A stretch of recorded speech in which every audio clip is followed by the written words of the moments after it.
जो दिति के दो पुत्र थे, कश्यप महाराज की पहली पत्नी थी दिति। तो कश्यप महाराज ने जो श्राप दिया था कि तुम्हारे पुत्र तो होंगे, लेकिन तुम्हारे जो पुत्र होंगे वो दोनों राक्षस प्रवृत्ति के होंगे,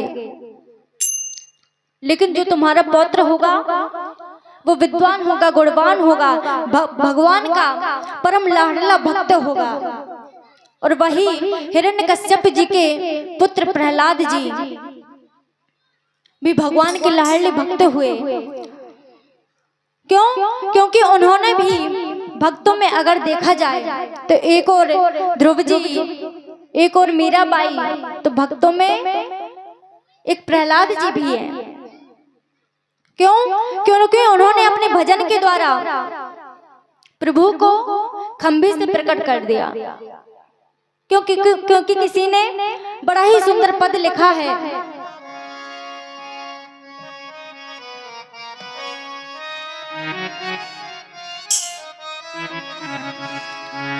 किसी कवि ने बड़ी ही सुंदर बात कही है,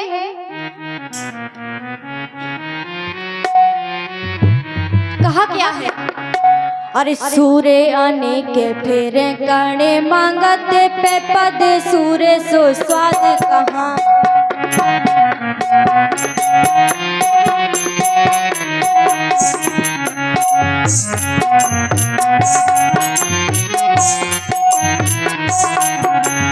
सूरे आने के फेरे करने मांगते पे पद, सूरे सो स्वाद कहाँ।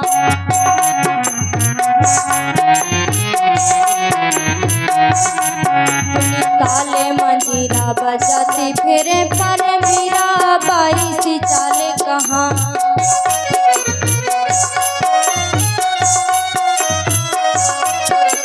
कहा क्या कि सूर तो अनेक फिरते हैं कर मांगते, लेकिन पे पद सूर से स्वाद कहाँ।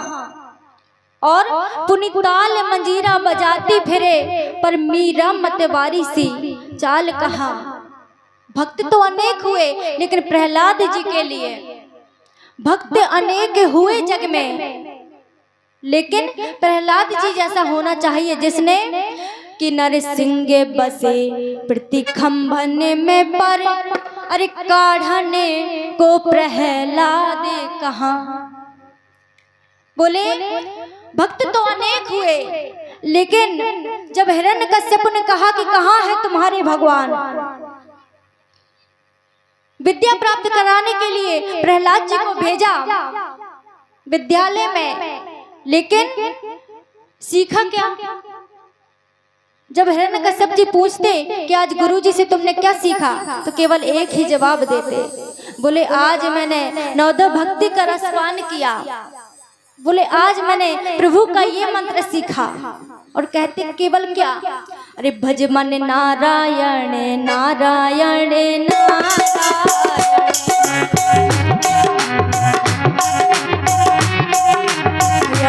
भज मन नारायण नारायण नारायण,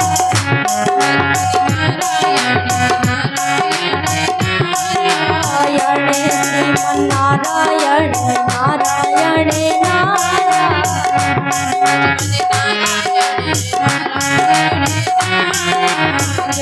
भज मन नारायण नारायण नारायण, भज मन नारायण नारायण नारायण।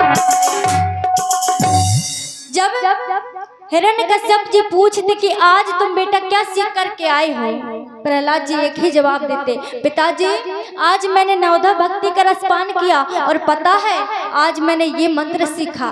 और जैसे ही हिरण्यकश्यप ने इतना सुना कि तुमने गोविंद के भजन का गान किया, उसके मंत्र का उच्चारण किया, तो क्रोध में आकर के प्रहलाद जी से बोले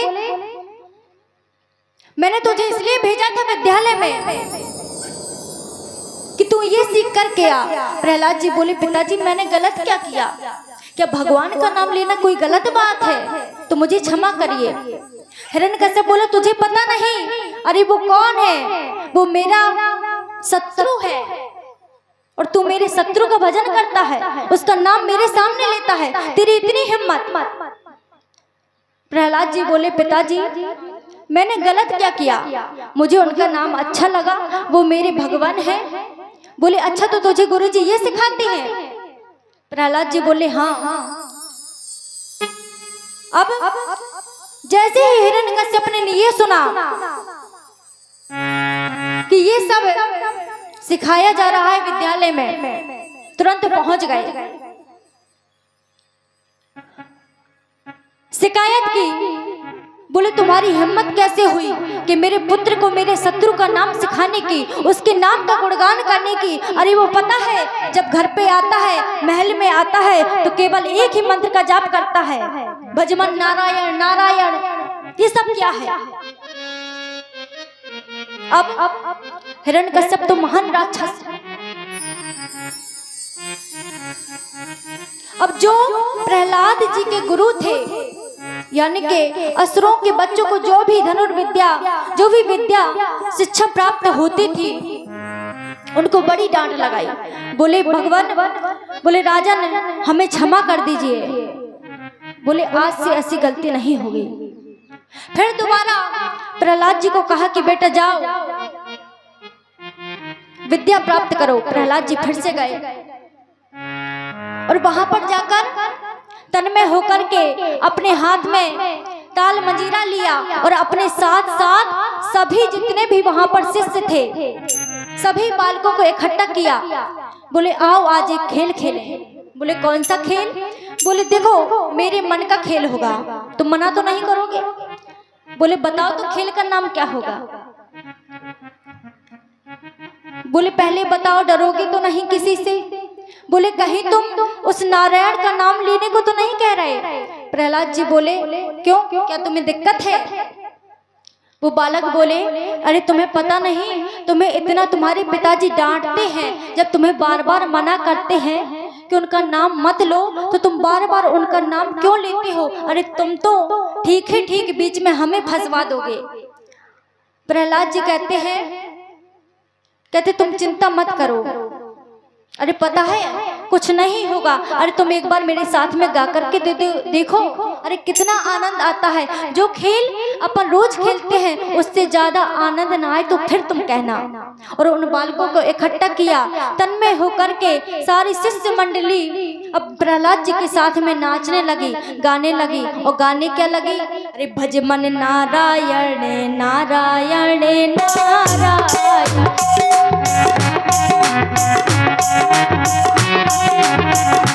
भजमन नारायण नारायण नारायण।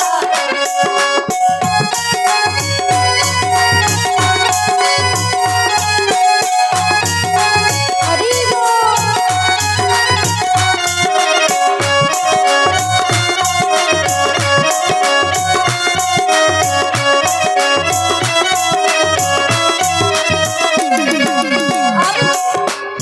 जैसे ही भजन शुरू हुआ, अब क्योंकि ये शिकायत आ गई थी, अब डर भी था। किसको? प्रहलाद जी के गुरुजी को। बोले कि अगर अब महाराज ने पकड़ लिया उनके शत्रु का नाम लेते हुए तो हमारी कोई खैर नहीं। तो किया क्या? बोले कि 10 सैनिक जाओ और जाकर के पता लगाओ कि प्रहलाद इस समय है कहाँ और वो क्या सीख रहा है। और जैसे ही वो सैनिक आए तो वहां पर तो देखा ही कुछ, क्या? भजमन नारायण नारायण नारायण, भजमन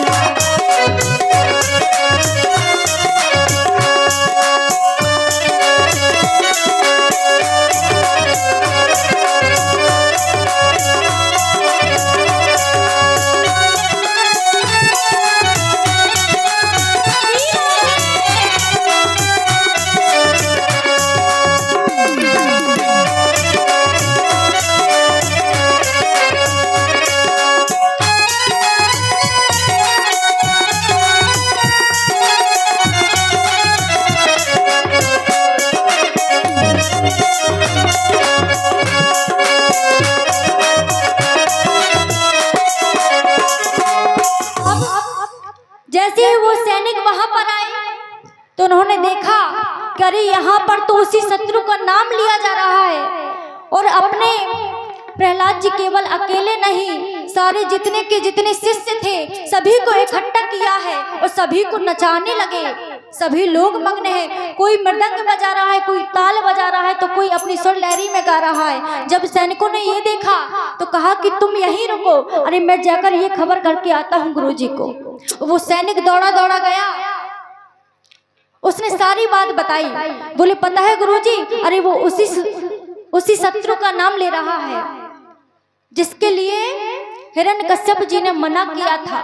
बोले चलो, अरे इन सैनिकों को और लेकर के जाओ और जितने भी शिष्य हैं और प्रहलाद के साथ में सबको पकड़ करके लाओ। आज मैं ऐसा सबक सिखाऊंगा कि वो दोबारा कभी भी हरि का नाम नहीं लेगा।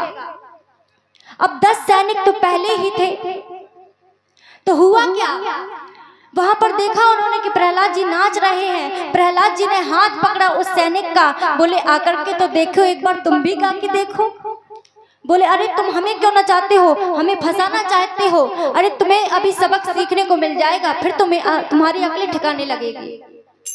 प्रहलाद जी ने कहा वो बाद में देखा जाएगा, पहले अरे एक बार आकर तो देखो। और जैसे ही सैनिक का हाथ प्रहलाद जी ने पकड़ा तो उसको ऐसा करंट लगा भगवान की भक्ति का, भगवान के भाव का, कि वो जितने सैनिक आए थे 10 के 10 वो भी सारे मग्न हो गए। जैसे प्रहलाद जी को छुआ तो वही भक्ति का नशा उनको भी चढ़ गया और सभी लोग फिर गाने लगे, अरे भज मन नारायण नारायण नारायण।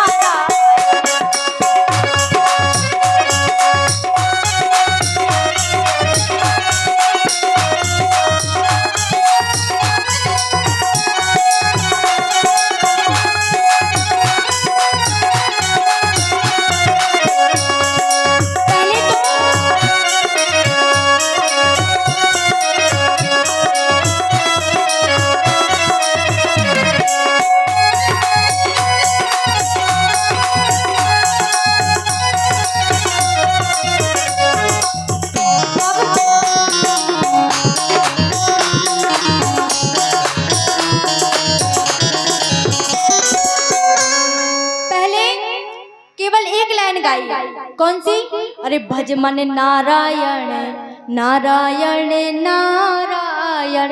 लेकिन जैसे ही 10 सैनिक शामिल हुए तो एक लाइन और बढ़ा दी, क्या, अरे लक्ष्मी नारायण नारायण नारायण, लक्ष्मी नारायण नारायण।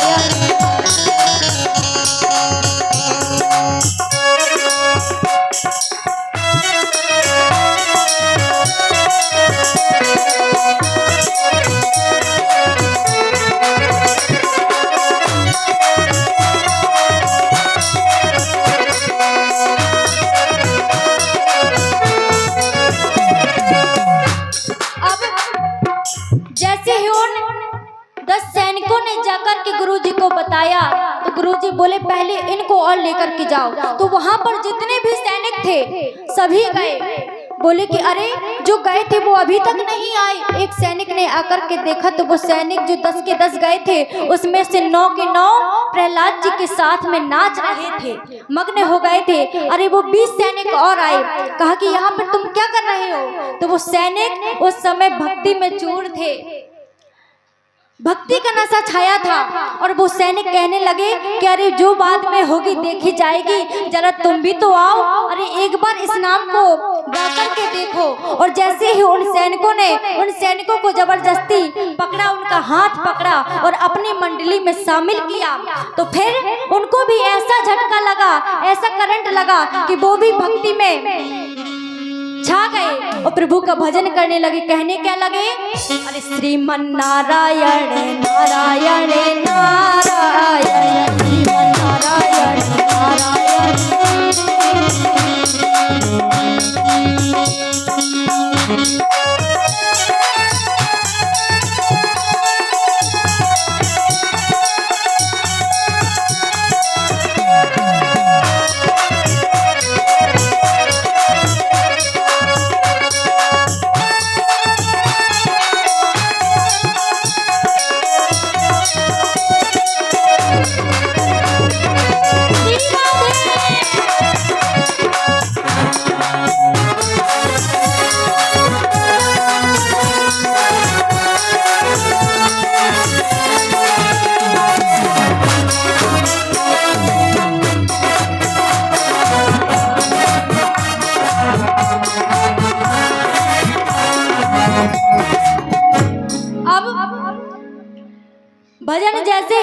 भजन तो चल रहा है, बंद नहीं हुआ है। प्रहलाद जी गा रहे हैं, वो जो 10 सैनिक, उसके बाद 20 सैनिक आए, लेकिन सभी उस भक्ति के रंग में रंग गए। जितने भी आते जा रहे हैं, जिसने भी प्रहलाद जी को छुआ तो वो भी भक्ति के रंग में रंग गए। अब एक सैनिक गया, बोला कि अरे इनको क्या हुआ, ये सभी के सभी उस शत्रु का नाम ले रहे हैं। और जाकर के उसने गुरुजी को बताया। बोले गुरुजी, जब तक आप नहीं जाएंगे, उसने पता नहीं प्रहलाद ने क्या कर दिया कि जितने भी विपरीत थे सैनिक सभी के सभी उसके साथ में जाकर के नाचने लगे हैं। अब गुरुजी को बड़ा क्रोध आया। गुरुजी बोले अच्छा ये बात है। गुरुजी उस सैनिक के साथ में आए और वहां पर आए तो उन्होंने दृश्य देखा कि सभी लोग वहां पर तन्मय होकर के प्रभु का कीर्तन कर रहे हैं। बालकों ने हंसी हंसी मजाक में बोले गुरुजी आप भी आओ, जरा आप भी आनंद लेकर के देखो। गुरुजी बोले तुम मुझसे दूर रहे, मुझको छूना मत। क्यों? क्योंकि उस सैनिक ने बता दिया था कि गुरुजी, अरे उस प्रहलाद को जो कोई भी छूता है उसके साथ में सब लोग तन्मय होकर के उस शत्रु का नाम लेने लगते हैं। गुरुजी आए, उनने मना कर दिया कि मैं तुम्हारे साथ में गाऊंगा नहीं। क्यों? क्योंकि अगर महाराज ने देख लिया तो मेरा ये सब जो कर्म कांड है वो धरा का धरा रह जाएगा। लेकिन बालकों ने क्या किया? बालकों ने हंसी मजाक में गुरुजी को उठाया और अपने कंधे पर बैठाया और सभी लोग जितने भी शिष्य मंडली थी गुरुजी को ऊपर की ओर करते हुए सभी लोग फिर से गाने लगे। अरे बोले लक्ष्मी नारायण नारायण नारायण,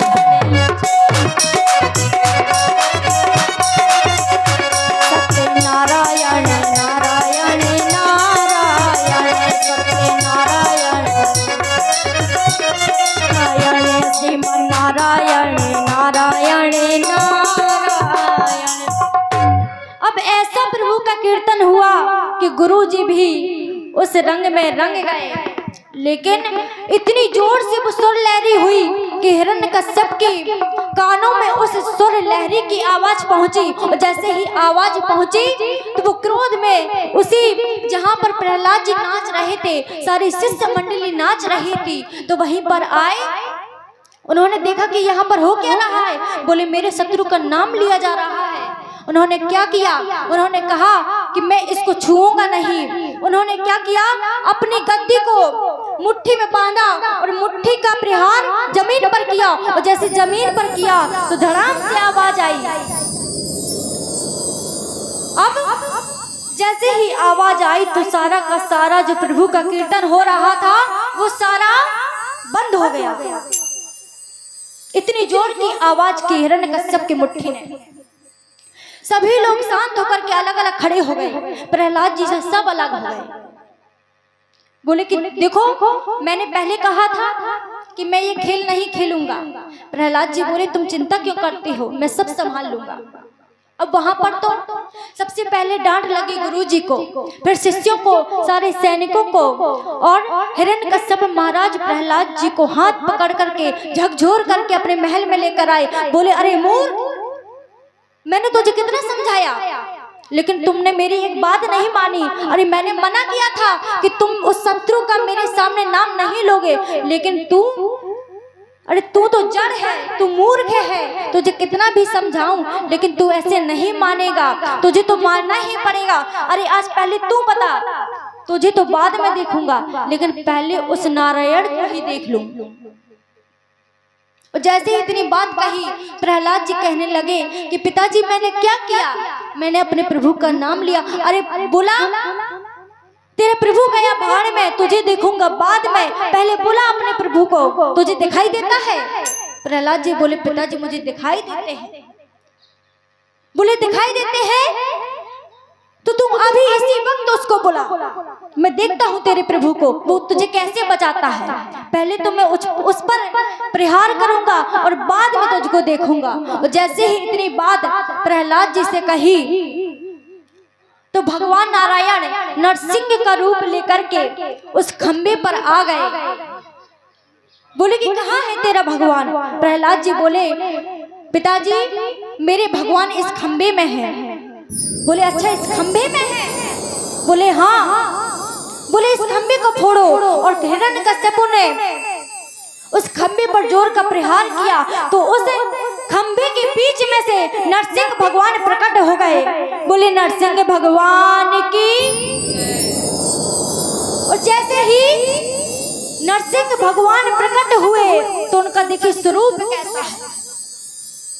बड़े बड़े बाल, आधा शरीर मानव का, आधा किसी जैसे कि कोई जंगली जानवर हो। बड़े बड़े दांत, बड़े बड़े नाखून, बड़ी बड़ी भुजाएं। और भगवान नरसिंह भगवान प्रकट हो गए। बोले पिताजी आपने कहा था कि तेरा भगवान कहाँ है? ये है मेरे भगवान। बोले अच्छा ये है तेरा भगवान? बोले हाँ। बोले आज मैं इसको छोड़ूंगा नहीं। और हिरण्यकश्यप नरसिंह भगवान को मारने के लिए दौड़ा। बोले कि आज मैं तुझको छोड़ूंगा नहीं, देखता हूं तुझ में कितनी ताकत है, तुझ में कितना बल है। लेकिन वहां पर सभी लोग डर गए, सभी देवता उपस्थित थे, सभी लोग डर डर के पीछे हो गए। लेकिन प्रहलाद जी जिस स्थान पर थे उसी स्थान पर खड़े रहे। क्यों? क्योंकि भगवान उनको तो अपने पुत्र की दृष्टि से, अपने भक्त की दृष्टि से देखते हैं। उनको, प्रहलाद जी को नरसिंह भगवान से डर नहीं लगता। सभी लोग दूर दूर हो गए। बोले प्रभु का क्रोध आज शांत नहीं हो सकता, हिरण्यकश्यप का आज वध होकर ही रहेगा। और नरसिंह भगवान अपने इस प्रकार क्रोध में आ गए कि हिरण्यकश्यप को अत्पर से उठाया और बीच दिल्ली पर ले गए। हिरण्यकश्यप गर्व से बोला, बोले तुम मुझे मार नहीं सकते। प्रभु ने कहा क्यों? बोले अरे मुझे वरदान प्राप्त है। बोले तुझे क्या वरदान प्राप्त है? बोला अरे तुझ में क्या सामर्थ्य है मुझे मारने की? बोले क्यों? बोले ना तो मैं दिन में मरूंगा ना मैं रात में मरूंगा। नरसिंह भगवान बोले पहले तू देख, ना तो ये रात है और ना ही दिन है। बोल मैं तुझे मार सकता हूँ या नहीं? बोले फिर भी तुम मुझे नहीं मार सकते। क्यों? क्योंकि मुझे वरदान प्राप्त है, ना तो मैं किसी जीव से मरूंगा ना मैं किसी मनुष्य से मरूंगा। भगवान बोले पहले मेरा स्वरूप देख, ना तो मैं मनुष्य हूँ और ना ही मैं कोई पशु हूँ। बोले फिर भी तुम मुझे नहीं मार सकते। बोले क्यों? क्योंकि मैंने वरदान प्राप्त किया था कि इस सृष्टि में ब्रह्मा जी ने जिसको भी बनाया है वो कोई भी मुझको मार नहीं सकता। भगवान बोले अरे तेरा ये भी वरदान झूठा। बोले क्यों? बोले अरे ना तो मुझे ब्रह्मा ने बनाया है, मैंने स्वयं ब्रह्मा को बनाया है। अब बोल मैं तुझे मार सकता हूँ या नहीं? बोले नहीं मार सकते। बोले क्यों? तो भगवान नरसिंह बोले, हिरण्यकश्यप बोला कि तुम मुझे मार नहीं सकते। बोले क्यों? बोला कि मैंने वरदान प्राप्त किया था कि साल भर में 12 महीने होते हैं। बोले 12 महीने में से तुम मुझे किसी भी महीने में नहीं मार सकते। प्रभु बोले 13वां महीना मैंने केवल तेरे ही लिए ही बनाया था, इसलिए मैं तुझे मारकर ही रहूंगा। और प्रभु ने अपनी जंघाओं पर हिरण्यकश्यप को रखा और बीच से उसका सीना चीर दिया। बोले नरसिंह भगवान की। और यहाँ पर हिरण्यकश्यप का वध हुआ। अब लेकिन भगवान के क्रोध को शांत करे तो कौन करे? सभी देवता दौड़े दौड़े लक्ष्मी मैया के पास गए। बोले कि माँ आप तो उनकी अर्धांगिनी हैं, आप उनकी पत्नी हैं, आप ही उनके क्रोध को शांत कर सकती हैं। बोले नहीं तो अच्छा नहीं होगा क्योंकि नरसिंह भगवान इतने क्रोध में हैं। लक्ष्मी मैया आई, बोले मैं प्रयास कर।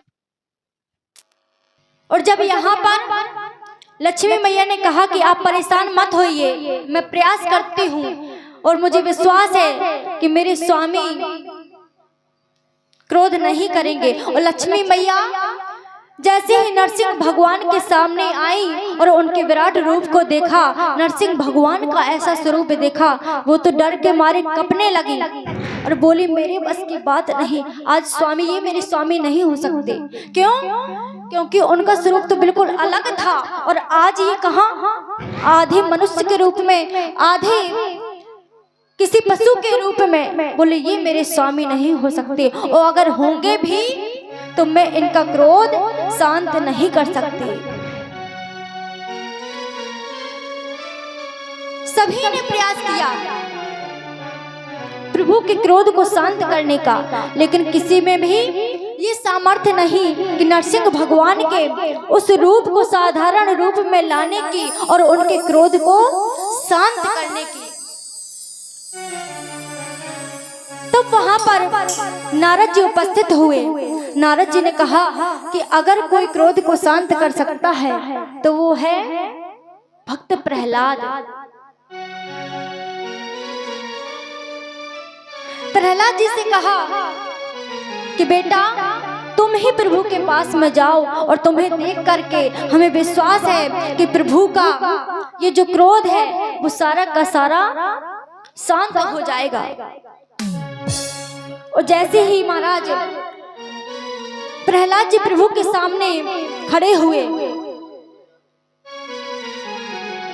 रुदन करने लगे, तो नरसिंह भगवान भाव विवल हो गए। उनके नेत्रों से आंसू छलकने लगे। भक्त प्रहलाद को अपने अंक में भर लिया, अपने गले से लगा लिया और वहां पर नरसिंह भगवान ने अपना क्रोध शांत किया। प्रहलाद जी ने प्रभु से मांगा, बोले भगवान मेरी केवल एक इच्छा है, मेरे पिता की मृत्यु तो हो गई है, लेकिन मैं चाहता हूँ, मैं जानता हूँ कि इन्होंने कभी भी अपने जीवन में आपका नाम नहीं लिया, आपका भजन नहीं किया, लेकिन मेरी एक करवद प्रार्थना है, हाथ जोड़कर के आपसे एक विनती है। बोले क्या? प्रहलाद जी कहते हैं कि इतनी कृपा कीजिए कि मेरे पिताजी को आपके धाम की प्राप्ति हो जाए, केवल मेरी ये इच्छा पूरी कर दीजिए। भगवान ने कहा वैसे तो ये क्षमा करने योग्य नहीं है, लेकिन जिसकी वजह से मेरा भक्त दुखी हो, मेरा भक्त रो रहा हो, तो मैं तुम्हारे लिए ये वचन देता हूं कि तुम्हारे पिता को मेरे धाम की प्राप्ति होगी। और भगवान ने वही किया। हिरण्यकश्यप को भले ही उसने कभी भी जीवन में धर्म का काम नहीं किया, भगवान का नाम नहीं लिया, लेकिन थे कौन? भक्त प्रहलाद के पिताजी थे, इसलिए उनको भगवान के परम धाम की प्राप्ति हुई। और दैत्यों में इसी वंश में आगे चल करके प्रहलाद जी के वंश में दैत्यों के राजा हुए बलि, जो कि दैत्यों के राजा है बलि। एक बार देवताओं के स्वर्ग लोक को, तीनों लोक को राजा बलि ने जीत लिया। जब जीत लिया तो सभी देवता प्रभु के पास गए, बोले प्रभु रक्षा कीजिए। प्रभु ने कहा बात क्या है? बोले कि प्रभु जो दैत्यों के राजा हैं उन्होंने अपने बल की वजह से हमारे तीनों लोगों को छुड़ा लिया है, कुछ ऐसी कृपा कीजिए कि हमारे तीनों लोग हमें वापस मिल जाएं। प्रभु ने कहा उसके लिए तो मुझे अवतार लेना पड़ेगा। और जो कश्यप महाराज की पत्नी थी दिति और दूसरे नंबर की थी अदिति, तो उन्हीं के यहाँ पर भगवान ने एक अवतार धारण किया, अवतार लिया। और वो कौन सा अवतार है? वामन अवतार। वामन अवतार लेकर के प्रभु जब आए, माता देवताओं की माता ने प्रभु से कहा कि वैसे तो आप मेरे पुत्र हैं, लेकिन मैं चाहती हूँ कि मेरे जो देवता, सभी देवता मेरे पुत्र हैं और इस समय मेरे सभी पुत्र संकट में हैं, और मैं चाहती हूँ कि प्रभु इस संकट को दूर कीजिए। अब संकट दूर हो तो कैसे हो? क्यों? क्योंकि संकट कैसा था? देवताओं के तीनों लोगों को छुड़ा लिया था दैत्यों के राजा बलि जी ने। अब वामन भगवान ने कहा कि माँ आप चिंता मत करिए, अगर मैं स्वयं जाकर के कहूंगा कि आप देवताओं के तीनों लोगों को वापस कर दीजिए, तो वो सोचेंगे कि भगवान भी देवताओं का पक्ष ले रहे हैं, लेकिन मैं ऐसा नहीं करूंगा। माँ बोली फिर क्या करोगे? वामन भगवान बोले मैं उनके यहाँ, जहां तक कि मैंने सुना है कि राजा बलि ही बड़े ही दानी हैं, महान दानी पुरुष है, और अगर मैं उनसे दान के रूप में इन तीनों लोगों को मांगूंगा तो भी दान देने से कभी भी इनकार नहीं करेंगे। क्यों? क्योंकि उनके दर पर जो भी महान पुरुष जाता है, जो भी संत जाते हैं, मुनि जाते हैं, ऋषि मुनि जाते हैं, वो कभी भी किसी को भी खाली हाथ नहीं लौटाते। इसलिए माता मैं करूंगा क्या? बोले कि मैं भिक्षा के लिए जाऊंगा, और जब वो भिक्षा देने के लिए कहेगा कि प्रभु आप क्या चाहते हैं, महाराज आप क्या चाहते हैं, तो मैं पहले उनसे संकल्प कराऊंगा और तीनों लोगों को भिक्षा में मांग लूंगा। अब दैत्यों के राजा बलि ने बड़ा ही सुंदर यज्ञ किया, और राजा बलि के जो गुरु है शुक्राचार्य जी, उनको आमंत्रित किया। सभी गांव के जितने भी राजा महाराजा हैं सभी को आमंत्रित किया, जितनी संत समाज है सभी को निमंत्रण दिया। अब प्रभु को एक बहाना मिल गया। बहाना कैसा मिल गया? प्रभु ने सोचा कि यही समय है, यही मौका है कि मैं राजा बलि के यहाँ जाऊंगा इस यज्ञ मंडप में, और वो संत का इतना सम्मान करता है। जब वो कहेगा प्रभु मांगिए क्या चाहते हैं आप, मैं आपकी क्या सेवा कर सकता हूँ, तभी मैं तीनों लोगों को भिक्षा में मांग लूंगा। और वामन भगवान का जब श्रृंगार किया गया, क्यों? क्योंकि वो भिक्षा मांगने के लिए राजा बलि के दर पे जाने वाले थे। तीनों लोगों के जो ईश्वर है, दाता है, सबको देने वाले, लेकिन आज वो उल्टा कर रहे हैं। क्या? वो किसी के घर में भिक्षा मांगने जा रहे हैं। और यहाँ पर हम आप सभी लोग वामन भगवान की प्यारी झांकी का दर्शन करेंगे।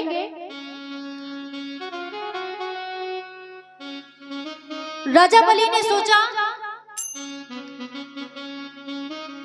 कि मेरे यहाँ एक नियम है और ये मेरा संकल्प है कि हर वर्ष मैं 108 कन्याओं का विवाह करता हूँ, तो इस वर्ष भी मैं ऐसा ही करूंगा। इसके लिए उसने सारे संत समाज को आमंत्रित किया। उसमें सभी लोग आते जा रहे हैं। राजा बलि स्वयं उनके पैर